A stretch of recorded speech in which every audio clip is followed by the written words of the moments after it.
L'importance du feu dans la civilisation. Ça sera bref, ça sera pas comme la vidéo précédente qui a vraiment duré. J'espère on va le faire à 10 minutes, on va pas trop parler.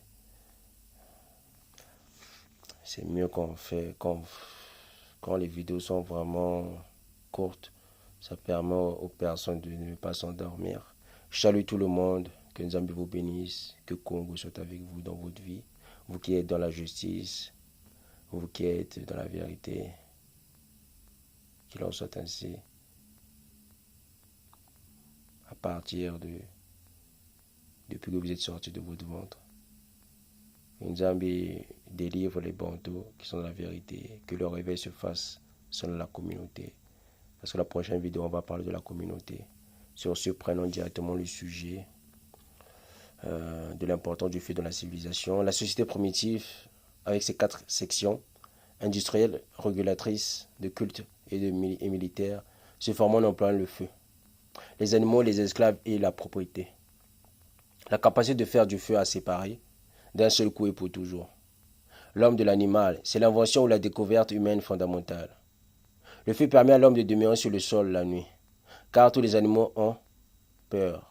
Le feu encourageait les rapports sociaux à la tombée du jour. Non seulement il protégeait du froid et des bêtes féroces, mais il était aussi employé comme protection contre les esprits des morts.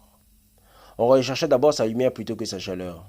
Le feu fut un grand civilisateur, car il fournit à l'homme le premier moyen d'être altruiste sans rien perdre. Un homme pouvait offrir des braises à un voisin sans se priver lui-même de feu. Au foyer familial, le feu était entretenu par la mère ou par la fille aînée. Il fut le premier éducateur car il exigeait de la vigilance et forçait à faire confiance. Le foyer primitif n'était pas constitué par une construction, mais par la famille elle-même réunie autour du feu. De l'âtre familial. Quand un fils fondait un nouveau foyer, il emportait un brandon de l'âtre familial. L'homme primitif craignait le feu et cherchait toujours à garder dans de bonnes dispositions. C'est pourquoi il aspergeait d'encens. Les encens, allez-y lire le livre de Séracide, Exode 30. Mais non, Exode 30, ça c'est pour les sacs, ça c'est pour les prêtres. Mais allez-y lire le livre de Séracide. Pour les personnes qui souffrent, moi actuellement j'ai pas ces plantes, je vais essayer de les planter et je vais essayer de les utiliser. En aucune circonstance, les anciens n'auraient craché dans un feu.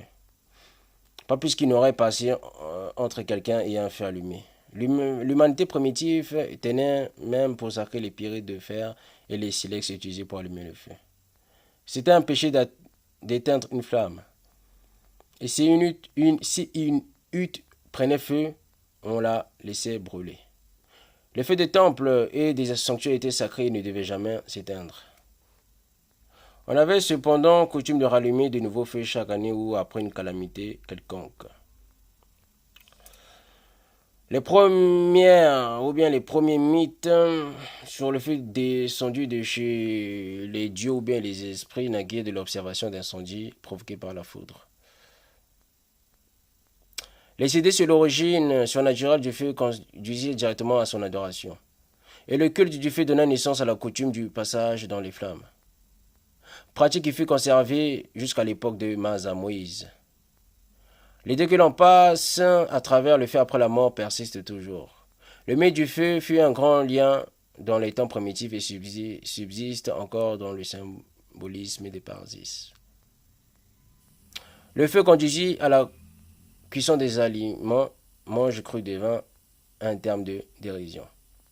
La cuisson diminue la dépense d'énergie vitale nécessaire pour diriger la nourriture et laissant ainsi à l'homme primitif quelques forces pour se cultiver socialement.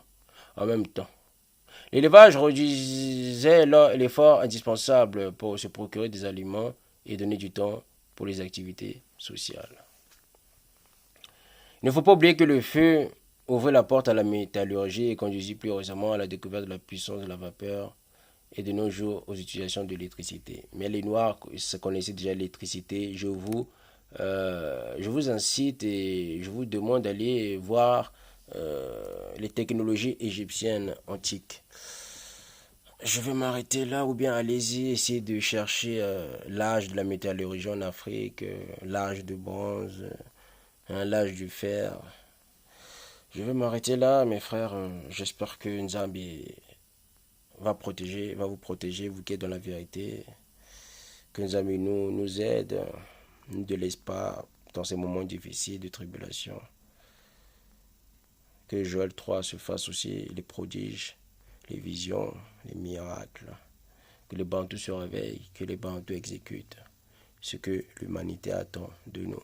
Que les Kémites, les Kamites commencent à prier le Créateur véritable qui fasse aussi des prouesses. Que nous choquons un peu le monde. Qu'il soit ainsi. Toute gloire ne revient qu'au Père des cieux. Toute gloire ne revient qu'à Congo. Kalunga.